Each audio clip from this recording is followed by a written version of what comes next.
It's very warm and very humid. So I'm just on the way back to the car, but I'm walking through this nice shady or partially shady bit of woodland.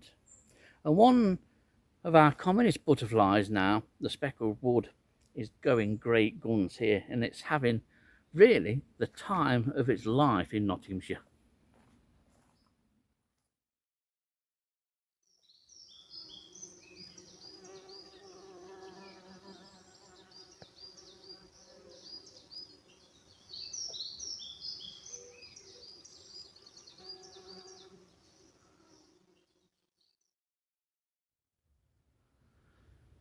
Along this delightful partially shaded track here are many territories of male speckled woods. As I've walked along here, and I've got a bit more walking to do, I'm just walking from one male's territory into another.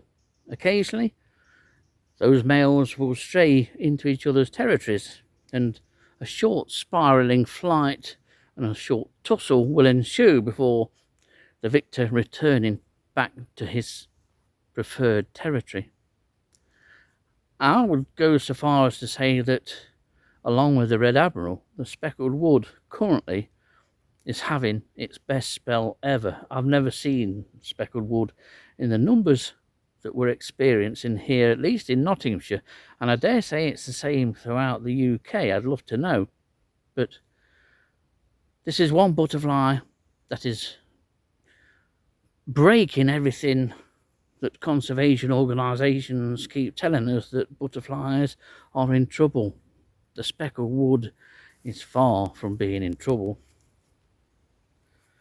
In the early 1980s, when Gary Wilson and myself used to be after livestock, or fresh livestock of speckled wood, we couldn't get one in Nottinghamshire. We used to have to go into Northamptonshire or Leicestershire in order to catch a couple of females and a male. But there's one behind me now, and to be honest, since the 1980s, the mid-1980s, it's done unbelievably well.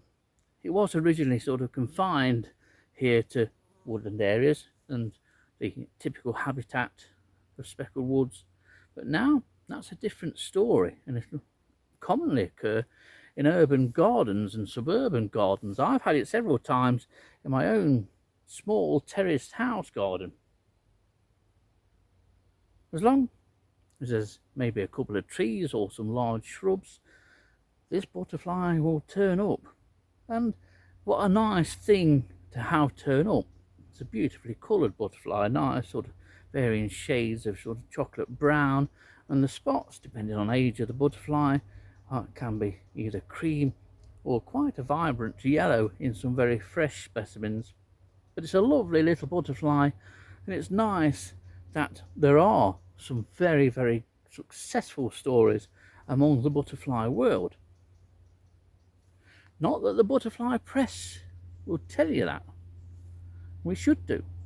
Not everything is doing as badly as they make out.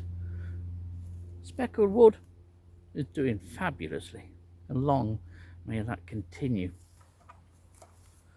I get very despondent sometimes with the insect press, so to speak, and the conservation organisations. We don't give enough mention to the success stories, the naturally occurring success stories, stories like the success of the speckled wood. Rather an ordinary butterfly, it's not got the glamour of something like the purple emperor or the swallowtail, to mention a couple. But I do wish that more would be made of success. We don't hear enough of it. It's all doom and gloom in my eyes, all doom-laden prophecies.